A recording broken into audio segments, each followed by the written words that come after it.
आता बघणार आहोत पुणे जिल्ह्यातल्या महत्त्वाच्या 9 घडामोडी।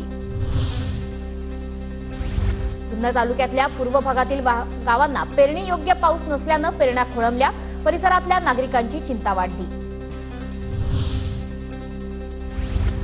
पुण्यातल्या दिवेल घाटातून अॅम्ब्युलन्सला लटकून तरुणांचा जीवघेणा प्रवास, सोशल मीडियावर जीवघेण्या प्रवासाचा व्हिडिओ व्हायरल।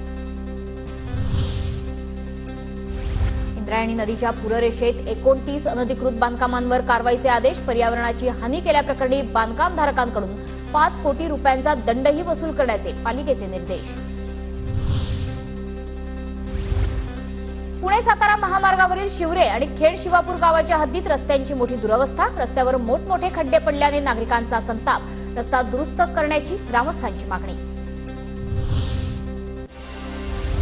पुण्याच्या राजगुरुनगर एसटी आगारात सुद्धा मोठमोठे खड्ड्यांमुळे प्रवाशांना नाहक त्रास, खड्डे बुजवण्यासाठी एसटी महामंडळाने पुढाकार घ्यावा, प्रवाशांची मागणी।